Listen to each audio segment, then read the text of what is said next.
Conocer a Perón, de Juan Manuel Abal Medina. 5. Sigan adelante. El entierro de Fernando, además de amigos del nacionalismo, había congregado una gran cantidad de cuadros peronistas de distintos signos, por lo general jóvenes, que transmitían una adhesión profunda. Vino también mucha gente sencilla del peronismo que quería acompañarnos y que me pedía que la ayudara, que no aflojáramos, que siguiéramos adelante, que yo ocupara un lugar en esa lucha. Eso me fue condicionando, llevando a asumir cada vez más responsabilidades en el esquema peronista. Yo diría que me hice peronista de manera definitiva allí, a partir de la muerte de Fernando. En ese momento me comprometí. El afecto de la gente peronista que vi esos días en su velatorio, en su entierro y en los días posteriores iba mezclado con una exigencia de que alguien pudiera continuar la tarea que mi hermano y su grupo habían comenzado. En esas circunstancias me sentí realmente obligado a tener que ver abruptamente con una historia a la que me había ido acercando. Pero es probable que de no haberse producido la muerte de Fernando, esa confluencia de nuestro grupo nacionalista con el peronismo hubiera tardado más tiempo en darse.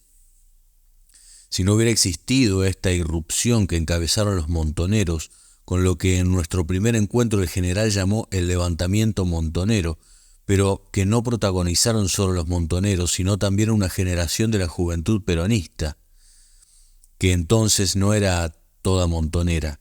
El régimen hubiera encontrado formas de seguir mediatizando la reacción peronista para llegar a un gobierno de conciliación o de falsa unidad nacional. Desde su proscripción el peronismo había hecho todos los intentos que estaban a su alcance para volver a ser admitido en la vida democrática, pero eso era imposible porque los partidos democráticos no querían que el peronismo, aunque fuera mayoría, gobernara y cada intento de apertura terminaba en un golpe, en represión. Desde el 16 de junio de 1955 hubo una continuidad de violencia sobre el pueblo a la cual los grupos armados peronistas comenzaron a responder de la misma manera. Para el peronismo entonces y ahora, la muerte de Aramburu no fue un asesinato sino un ajusticiamiento. Aramburu, más que el gran enemigo del peronismo, era considerado el asesino de los compañeros. En su figura, quizás injustamente, se personificaba el responsable de todas las violencias cometidas contra el peronismo. Quizás solo la figura de Frondizi en determinado momento oscureció esta imagen terrible de Aramburu. Me refiero a la etapa del plan Conintes, pero esto luego pasó medianamente al olvido y la figura de Aramburu volvió a focalizar los odios del pueblo peronista. La decisión de que fuera Aramburu el blanco del primer acto de Montoneros tiene el sentido que describió Beatriz Arlo en La Pasión y la Excepción. La Argentina no iba a ser la misma a partir de los hechos de mayo y junio de 1970. Muchos creyeron que se iniciaba el desenlace de una época que concluiría con una victoria revolucionaria. Sobre todo se creyó que había sonado la hora de la justicia. Había muchas cuentas para saldar desde 1955 porque la Argentina nacional y popular era un país irredento y quienes lo habían convertido en ese desierto hostil a los intereses populares eran sencillamente enemigos con los que no debía conciliarse. Si alguna duda emergía, no tocaba a los móviles ni a las causas, sino a los protagonistas del secuestro. ¿Quiénes eran los montoneros? Un año después la pregunta todavía encontraba respuestas más o menos variadas en el periodismo, pero la militancia revolucionaria ya sabía de qué se trataba. Se trató de un conjunto de significados únicos. No había nadie en la historia del antiperonismo que pudiera significar tanto como Aramburu. Fue él quien derrocó al general, el que se robó el cuerpo de Evita, el que fusiló y asesinó y para colmo pretendió armar una salida política para domesticar al peronismo y fantasear él mismo con ser una especie de Perón.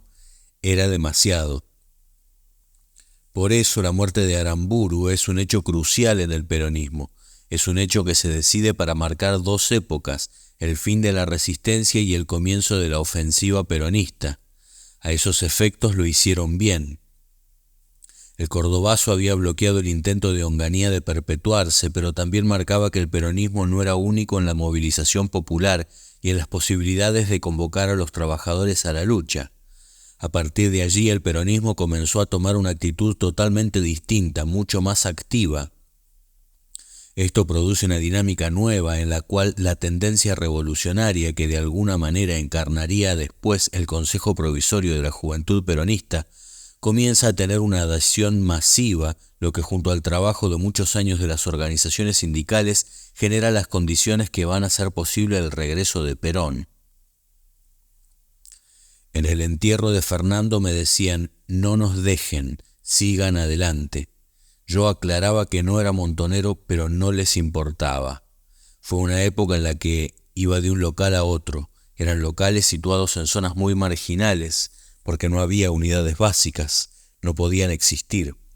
Algunos de esos locales se hacían llamar ateneos y una cantidad funcionaban en clubes de barrio. Era toda una estructura, una malla que había tejido el peronismo para sobrevivir en la clandestinidad. En 1971 conocí más de 100 locales peronistas de todo tipo, desde casas particulares a clubs de barrios y toda una gama de altillos, fondos, subsuelos de lugares que latían con la misma pasión militante. Alberto Brito Lima, que entonces era el referente del comando de organización, me acompañó en muchas de mis excursiones.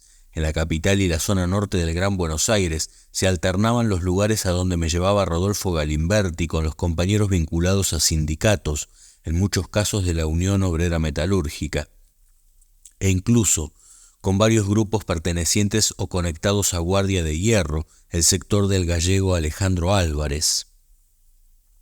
La contradictoria actuación posterior de Galimberti no puede oscurecer el hecho de que él, con el grupo de jóvenes que lo acompañaban, Héctor Mauriño, Ernesto Jaureche, Beto Ahumada, Mario Herrera, Jorge Bernetti y unos cuantos más, fue central tanto en la movilización masiva de esa generación bajo las banderas peronistas como en la creación de las dos consignas centrales de aquella epopeya, de la resistencia a la ofensiva y luche y vuelve. En cuanto a Alejandro Álvarez, debe destacarse su capacidad de organización, su permanente presencia y su verbo encendido y convocante. Algunas asociaciones con sujetos que no tenían su calidad humana, así como alguna derivación posterior oscura, no pueden restarle méritos, sobre todo en las tareas partidarias, muchas veces poco señaladas y apreciadas. Con naturalidad yo frecuentaba todos esos lugares y me sentía igual de cómodo que en las reuniones que había tenido con mis antiguos amigos del nacionalismo, cercano al peronismo, como José María Rosa, Arturo Jaureche, Luis Alberto Murray y tantos otros.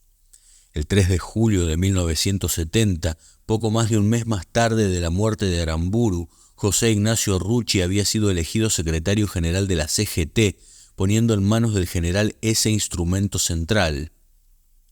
Antonio Cafiero tenía con él una amistad muy estrecha y fue su asesor excluyente. En noviembre de ese mismo año nos presentó, tuvimos sintonía inmediata, la que se mantuvo hasta su muerte. Durante esa época de finales de 1970 y 1971 lo veía 1 o 2 veces al mes y ayudé en varias ocasiones a Antonio en la redacción de algunos documentos. Desde el 11 de noviembre de 1970 que mantuve informado y en contacto con las novedades que se producían en el mundo partidario a través de la Hora del Pueblo, a los contactos con políticos que eran una continuidad con los que habíamos tenido desde las reuniones precursoras en el Círculo del Plata, algunas de las cuales contaron con la presencia de mi hermano Fernando, se agregaban nuevos contactos militares que me permitían estar informado de las negociaciones y los contactos desde el otro lado del mostrador. Los contactos militares muy pronto fueron diferenciándose. Por un lado, aquellos con los que tenía mayor afinidad fueron avanzando en lo que sería sobre finales de año el levantamiento de Azul y Olavarría. Por el otro, los oficiales más identificados como liberales me permitieron conocer y en algunos casos prever los movimientos de la NUCE tanto respecto del proceso político en general como de las actuaciones que inició en su sinuoso acercamiento al general Perón.